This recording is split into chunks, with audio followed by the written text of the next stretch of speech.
आवाज नहीं करना, इधर देखिएगा, आवाज नहीं करना है किसी को। जहां देखो बाबू करा है sin theta minus 2 sin Q theta बटा 2 cos theta minus sin theta, है ना, बराबर कितना है tan थीटा। बाबू यहाँ इस साइड को बोलते हैं बायां पक्ष, उस साइड को बोलते हैं दायां पक्ष, जिसका आ जाता है RHS, इधर कहा जाता है LHS, ठीक है। अब देखिएगा ये बहुत महत्वपूर्ण क्वेश्चन है त्रिकोणमितीय अनुपात का, ठीक है, ध्यान से देखिएगा। अब यहाँ पे बाबू इसको हम लेफ्ट हैंड साइड से चल रहे हैं, यहाँ कर रहा है sin theta minus 2 sin Q theta बटा 2 cos Q theta minus cos theta, ठीक है। बाबू यहाँ पर देख रहे हैं कि साइन दोनों में है, क्या है, साइन दोनों में है, इसमें भी है बाबू, इसमें भी है, नीचे देख रहे कॉस दोनों में है, दोनों में है बाबू। तो हम इसको क्या करेंगे, कॉमन ले लेंगे। तो साइन को हमने कॉमन लिया, तो साइन जब बाहर निकला तो यहाँ बच गया आपको 1 माइनस ये क्या बच जाएगा 2। अब यहाँ क्यू था तो एक तो निकल गया तो केवल स्क्वायर हो जाएगा। अब बटा इसमें भी देख रहे cos cos दोनों में हमने cos को कॉमन लिया इनटू यहाँ क्या बचेगा 2 cos स्क्वायर थीटा माइनस अब यहाँ से cos बाबू बाहर निकल गया तो 1 बच जाएगा। एकदम क्लियर, क्लियर है कि नहीं क्लियर है, ठीक है।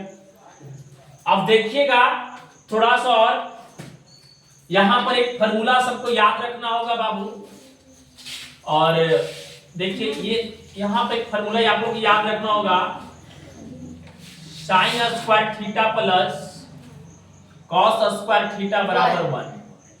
अगर हमको यहां से अगर sin निकालना हो तो 1 माइनस cos स्क्वायर थीटा होता है, अगर हमको cos निकालना हो तो 1 माइनस sin स्क्वायर थीटा होता है। ये फार्मूला सबको याद होना चाहिए, ठीक है। अगर ऐसे मैथ अगर आपको सीखना है तो ये छोटे छोटे जितने फार्मूले हैं आपको याद रखना होगा, ठीक है, तभी मैथ समझ में आएंगे बाबू। आप देखिएगा यहां से क्या होगा, sin थीटा इनटू देख रहे हैं यहाँ पर 1 माइनस, अब यहाँ पर देख रहे हैं साइन जो है sin स्क्वायर थीटा जो है 2 गो है, कितने हैं 2 है, तो हम इसको इस रूप में लिख सकते हैं, लिख सकते हैं क्या, sine square minus sine, sorry theta देना भूल गया, थीटा देते हैं minus sine square theta. Same देख रहे बाबू यहाँ पर cos तो कॉमन में है ये था इनटू यहाँ भी देख रहे कि cos कितने हैं 2 है, हम इसको इस रूप में लिख सकते हैं cos स्क्वायर थीटा और plus cos square theta minus यहाँ पर 1 होगा। देख लीजिए क्लियर है। अब थोड़ा सा और देखा जाए बाबू, थोड़ा सा और देखा जाए, यहाँ माइनस होगा नहीं बाबू, ये cos देखिए ना यहाँ प्लस में ना है, देखिए तो प्लस में है ना, तो cos प्लस में है ना। अब देखिएगा थोड़ा सा और, 1 minus sine theta 1 minus sine square theta, तो देखिएगा 1 माइनस साइन स्क्वायर थीटा यानी बाबू cos स्क्वायर थीटा के बराबर होता है। 1 माइनस साइन स्क्वायर थीटा किसके बराबर होता है, cos स्क्वायर के बराबर होता है। तो बाबू अगर हम इसको ऐसे लिख सकते हैं तो क्या इसको ऐसे लिखा नहीं जा सकता है, लिखा जा सकता है ना। फार्मूला याद रखिएगा, ज्यादा समझ में आएगा, ठीक है। अब देखिए यहाँ पर क्या होगा, ये cos, तो हम यहाँ पर sin इनटू इसके जगह पर हमको पुट कर देना है cos square theta minus sine तो पहले से है sin स्क्वायर थीटा बटा कर लेंगे। अब देख रहे हैं ये तो cos ऐसा ही हो जाएगा इनटू, अब देखिएगा बाबू cos स्क्वायर माइनस -1 यानी कि 1 माइनस cos स्क्वायर का सूत्र क्या होता है, होता है ना, तो ये तो ऐसा ही रह जाएगा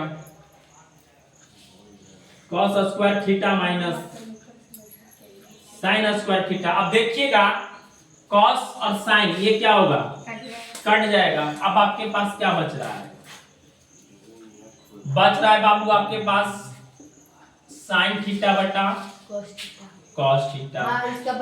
अब यहाँ आप सबको पता होगा कि sin थीटा बटा cos थीटा बराबर होता है tan थीटा, होता है। तो यही तो आपको RHS था, यही लाना भी था, और इस ढंग से बाबू आप मैथ को आसानी से हल कर सकते हैं। सबसे बड़ी समस्या ये है कि बच्चों को फॉर्मूला याद नहीं होता है, तो वैसे ऐसे फॉर्मूला आप सब पहले याद रखिए, आराम से सब मैथ बन जाएगा, ज्यादा बड़ा मैथ नहीं है, ठीक है, याद रखिएगा। और एक चीज और बताने जा रहे थे कि अगर मैथ आप सबको समझ में आ जाए तो कम से कम मैथ को बाबू 1 से 2 बार दोहराइए घर में। मैथ जो है रटने का सब्जेक्ट नहीं है, इसको आप जितना बार दोहरा लीजिए अधिक से अधिक सीखिएगा, समझ रहे हैं। मैथ को दोहराना होता है, रटना नहीं, रटने से कोई मैथ नहीं सीखेगा। हम बताए थे ना कि मैथ को इतना बार दोहराना है, इतना दोहराना है कि मैथ का एक एक स्टेप याद हो जाना चाहिए। अगर आप मैथ सीखना चाहते हैं तब याद करने से कोई फायदा नहीं है, मैथ लिखने से कोई फायदा नहीं है। मैथ को आप दोहराइए, जितना अधिक दोहराइए, ठीक है ना। मैथ में क्या होता है बाबू, स्टेप बाय स्टेप होता है, हर एक स्टेप पे ध्यान देना होता है, ठीक है। किसी कोई दिक्कत? एक चीज और खास बात है, जो बच्चों वीडियो देख रहे हैं उनसे निवेदन है कि अगर मैथ समझ में आ रही है आप सबको तो कम से कम आप लाइक करें चैनल को और साथ ही साथ सब्सक्राइब करें, ताकि आपको हम इस प्रकार की वीडियो अपने चैनल के माध्यम से आपके पास पहुंचा सकें। थैंक यू दोस्तों, ठीक है बाबू, सारे बच्चे देख लो। हाँ उसी में काट दो डायरेक्ट।